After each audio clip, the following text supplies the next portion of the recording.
Good morning everyone, and welcome to yet another very interesting tutorial coming from the domain bacteria. So the domain bacteria is subdivided into two subgroups, which we call the cyanobacteria and the true bacteria. So now it is very much important to take note why the cyanobacteria is more like has its own group. So, to begin with, the cyanobacteria is one of the rare bacteria that is able to photosynthesize, meaning to say it can produce its own food.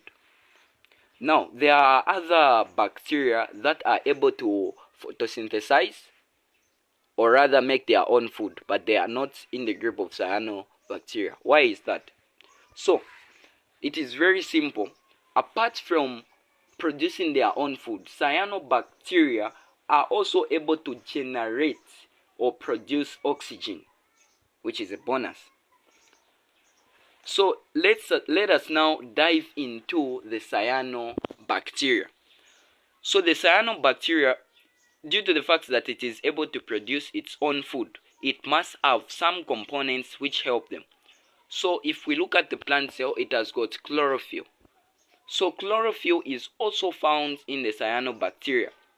That is not the only pigment that is found in the cyanobacteria. We also have what we call the phycobilins. These phycobilins are also pigments which can be divided into what we call the phycocyanin and the phycoerythrin and the allophycocyanin. So now, what is the main difference? So if you look at the way chlorophyll is, chlorophyll being a molecule, it is able to trap the radiant sunlight energy. But for the cyanobacteria, yes, quite right, the chlorophyll traps the sunlight energy, but it is not that effective. Like there are some wavelengths of light that the chlorophyll fails or poorly traps. Therefore, we have the introduction of the phycocyanin and the phycobilins. So these are phycobilins and the phycoerythrin. The phycoerythrin and the phycocyanin, what do? They trap the sunlight or the light rays that chlorophyll fails to effectively trap. So now we must know the colors. So let us begin with the basic one, which we are calling the phycoerythrin. The color. So to memorize the color, we might look at the last part, which is the erythrin. So if you look at the other name for the red blood cell, it is also called the erythrocyte. So just the name, since it's similar, we have the erythrin there. Just try to remember it like that. Since the red blood cell is red, automatically also the phycoerythrin is also what? Red. Then it's a red pigment. Then when we look at the phycocyanin, it is a blue pigment. Then when we look at the allophycocyanin, so you can see that the phycocyanin is also found more like in the word for allophycocyanin. So now, due to that fact, it has got a color of bluish green. So the color bluish what? Green. So now, when we look at the way the cyanobacteria is, it has got what we call the thylakoid. So if you remember in the plant cell, the thylakoid is also found in the plant cell. However, the only difference between the thylakoid found in the plant cell and the thylakoid found in the cyanobacteria, the thylakoid found in the bacteria is not enclosed in a disc, or it is not enclosed in an organelle, due to the fact that the cyanobacteria is a bacteria, meaning to say it does not have the endomembrane system. The endomembrane system is just more like a system that has organelles that enclose other components. So due to the fact that it does not have the endomembrane system, the thylakoids exist as independent discs, meaning to say they are suspended in the cytoplasm of the organism. Now, when we look at it, when we look at our diagram, which I have captured to help us understand, the cyanobacteria has got these thylakoids. In the thylakoids, that is where we now have these pigments such as the chlorophyll and the phycobilins. The phycobilins being the the phycocyanin, among others. So this is the way the cyanobacteria looks like.